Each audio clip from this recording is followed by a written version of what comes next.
নবী সাল্লাল্লাহু আলাইহি সাল্লামকে সাহাবায়ে কেরাম জিজ্ঞাসা করেছেন যে আল্লাহ পাক বলছেন ইয়া আইয়ুহাল্লাযীনা আমানু সাল্লু আলাইহি ওয়া সাল্লিমু তাসলিমা। এই যে সালাত এবং সালাম দুইটার কথা আল্লাহ পাক বলছেন।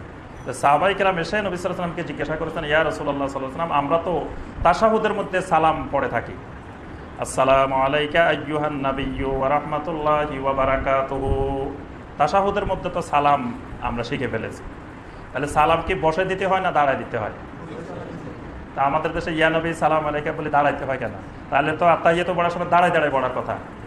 আত্তাহিয়াতু তো বসে পড়া যাবে না, কারণ আপনি আত্তাহিয়াতুর মধ্যে রাসূলকে সালাম দিচ্ছেন না, তো সেটা বসে বসে দিচ্ছেন। আসসালামু আলাইকা আইয়ুহান নাবিয়্যু ওয়া রাহমাতুল্লাহি ওয়া বারাকাতুহু। নবী সাল্লাল্লাহু আলাইহি ওয়াসাল্লামকে আপনি সালাম দিচ্ছেন, তো সেখানে যদি দাঁড়ানোই দরকার হয় তাহলে তো তাশাহুদ দাঁড়ায় পড়তে হবে, বসে পড়া যাবে না, তাহলে নবীর শানে বেয়াদবি হবে। বিদআত এমন একটি বিষয় যে বিষয়টি খুব আবেগী বিষয়, মানে বেদাতটা দেখতে অনেক সুন্দর এবং খুব মজাদার, কিন্তু আসলে সেটি বিদআত। অর্থাৎ বেদাত কোনো খারাপ জিনিস না, খারাপ জিনিসকে বেদাত বলে না, বেদাত বলা হয় ভালো জিনিসকে। যেমন সলাত আপনি অতিরিক্ত করা, জুমার সলাত 2 রাকাত, সেটাকে করলেন 4 রাকাত।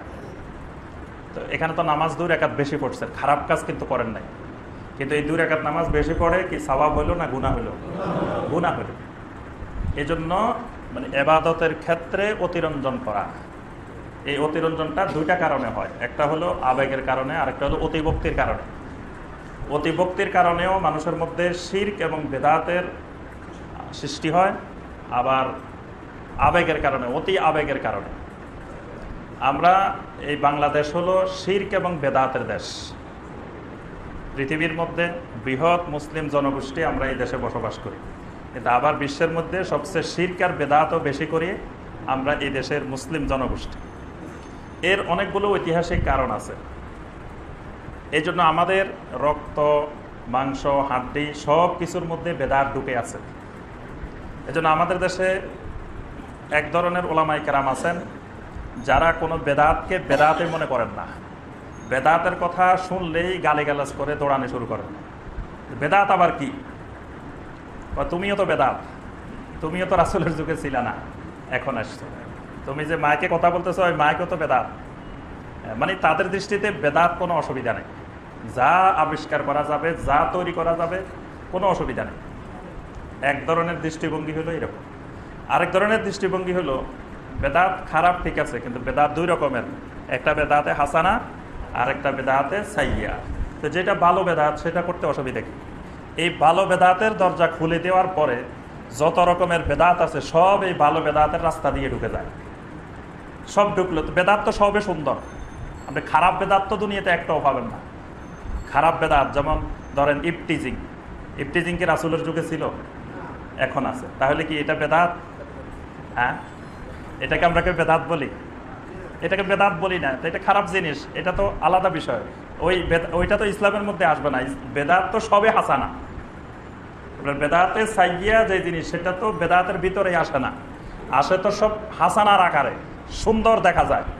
আপনি গান গেয়ে গিয়ে সবাই মিলে দরুদ পড়বেন, এটা অনেক সুন্দর জিনিস না? খুব মজাদার জিনিস, শুনতেও মজা লাগে, পড়তেও মজা লাগে, সবে ভালো লাগে। এখন আপনার যত মজাই লাগুক, দেখতে হবে নবী সাল্লাল্লাহু আলাইহি ওয়াসাল্লাম এই জাতীয় দরুদ শিখিয়েছেন কিনা, সাহাবায়ে কেরাম এই পদ্ধতিতে দরুদ পড়েছেন কিনা। এখন যদি না করেন তাহলে সেটা বেদাত। তাহলে সেটা বেদাত হলে দেখতে মজা, শুনতে মজা, করতে মজা, তাহলে তো এটা হাসানা। এই হাসানার দরজা দিয়ে, হাসানা খুলে দিয়ে একেবারে সব ঢুকে পড়েছে বেদাতের নামে, বেদাতগুলো ইবাদতের নামে ঢুকে পড়েছে।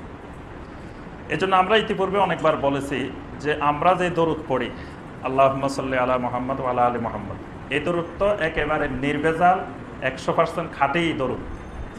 সহিহ আল বুখারী, সহিহ মুসলিম সহ সকল সহিহ হাদিসের গ্রন্থে অসংখ্যবার এই দরুদটি এসেছে। নবী সাল্লাল্লাহু আলাইহি ওয়াসাল্লামকে সাহাবায়ে কেরাম জিজ্ঞাসা করেছেন যে আল্লাহ পাক বলছেন ইয়া আইয়ুহাল্লাযীনা আমানু সাল্লু আলাইহি ওয়া সাল্লিমু তাসলিমা। এই যে সালাত এবং সালাম দুইটার কথা আল্লাহ পাক বলছেন। সাহাবায়ে কেরাম এসে নবী সাল্লাল্লাহু আলাইহি ওয়াসাল্লামকে জিজ্ঞাসা করেছেন ইয়া রাসূলুল্লাহ সাল্লাল্লাহু আলাইহি ওয়াসাল্লাম, আমরা তো তাশাহুদের মধ্যে সালাম পড়ে থাকি, আসসালামু আলাইকা আইয়ুহান নাবিয়্যু ওয়া রাহমাতুল্লাহি ওয়া বারাকাতুহু। তাশাহুদের মধ্যে তো সালাম আমরা শিখে ফেলেছি, তাহলে সালাম কি বসে দিতে হয় না দাঁড়ায় দিতে হয়? তা আমাদের দেশে ইয়া নবী সালাম আলাইকা বলে দাঁড়াইতে হয় কেন? তাহলে তো আত্তাহিয়াতু পড়ার সময় দাঁড়ায় দাঁড়ায় পড়ার কথা। আত্তাহিয়াতু তো বসে পড়া যাবে না, কারণ আপনি আত্তাহিয়াতুর মধ্যে রাসূলকে সালাম দিচ্ছেন না, তো সেটা বসে বসে দিচ্ছেন। আসসালামু আলাইকা আইয়ুহান নাবিয়্যু ওয়া রাহমাতুল্লাহি ওয়া বারাকাতুহু, নবী সাল্লাল্লাহু আলাইহি ওয়াসাল্লামকে আপনি সালাম দিচ্ছেন। তো সেখানে যদি দাঁড়ানোই দরকার হয় তাহলে তো তাশাহুদ দাঁড়ায় পড়তে হবে, বসে পড়া যাবে না, তাহলে নবীর শানে বেয়াদবি হবে, কারণ আপনি বসে বসে সালাম দিচ্ছেন। সাহাবায়ে কেরাম রাদিয়াল্লাহু তাআলা আলাইহিম আজমাইন তারা সালাম শিখে গেলেন। তারা এসে জিজ্ঞাসা করলেন, ইয়া রাসূলুল্লাহ সাল্লাল্লাহু আলাইহি ওয়াসাল্লাম, কাইফা নুসাল্লি আলাইকা, আমরা আপনার উপরে দরুদটা কিভাবে পেশ করব, সালাতটা কিভাবে পেশ করব? আল্লাহ রাসূল সাল্লাল্লাহু আলাইহি ওয়াসাল্লাম শিক্ষা দিলেন, তোমরা বলো আল্লাহুম্মা সাল্লি আলা মুহাম্মাদিন ওয়া আলা আলি মুহাম্মাদ কামা সাল্লাইতা আলা ইব্রাহিম ওয়া আলা আলি ইব্রাহিম ইন্নাকা হামিদুম মাজিদ। আল্লাহুম্মা বারিক আলা মুহাম্মাদিন ওয়া আলা আলি মুহাম্মাদ কামা বারাকতা আলা ইব্রাহিম ওয়া আলা আলি ইব্রাহিম ইন্নাকা হামিদুম মাজিদ। এজন্য পৃথিবীর সকল মাযহাবে সালাতের ভিতরে এই দরুদটাই সুন্নাত। একেবারে হানাফি মাযহাব, শাফি মাযহাব, মালিকি মাযহাব, হাম্বলি মাযহাব, তারপরে ইমাম আউজাঈর মাযহাব, ইবনে হাজামের মাযহাব, তারপর সুফিয়ান সাউরির মাযহাব, সকল মাযহাবে এই দরুদটাই সুন্নাত। কারণ এটার মধ্যে কোনো ভেজাল নাই, নির্ভেজাল সহিহ হাদিস দ্বারা প্রমাণিত। কিন্তু এখানে কথা হলো দরুদ কি ইজতিমাই ইবাদত না ইনফিরাদি ইবাদত, মানে একক ইবাদত নাকি জামাতবদ্ধ ইবাদত? তো ইসলামের যেই ইবাদত জামাতবদ্ধ সেটাকে জামাতবদ্ধ করাটাই সুন্নাত, আর যেটি একাকী ইবাদত সেটাকে একাকী করাই সুন্নাত। যেমন আমরা মাগরিবের সালাত প্রথমে 3 রাকাত পড়লাম কিভাবে? জামাতে, পরের 2 রাকাত পড়লাম। এখন যদি বলি যে আজকে তাফসীর শুনতে আসছেন সবাই, অনেক আশা ভরসা নিয়ে আসছেন, কিছু তাফসীর শুনবেন, আজকে শুক্রবার, ওই 2 রাকাতও আমরা জামাতে পড়ি, অসুবিধা কি? জামাতে পড়লে সওয়াব বেশি না? হ্যাঁ, আমরা প্রথম 3 রাকাতও জামাতে পড়লাম, পরের 2 রাকাতও জামাতে পড়লাম, 70 গুণ বেশি সওয়াব হবে। বা হাদিসে যেটা আসছে 27 গুণ বেশি সওয়াব হবে, 25 গুণ বেশি সওয়াব হবে। তাহলে ওই 2 রাকাত জামাতে পড়লে সওয়াবের পরিবর্তে গুনাহ হবে। ভালো কাজ করলেন, জামাতে পড়ছেন বেশি সওয়াবের জন্য, কিন্তু ফজিলত না হয়ে গুনাহ হয়ে যাবে। আর প্রথম 3 রাকাত যদি বলেন যে না সারা জীবন তো 3 রাকাত জামাতে পড়ি, আজকে আপনারা 3 রাকাত একা একা পড়েন, পরের 2 রাকাত আমরা জামাতে পড়বো।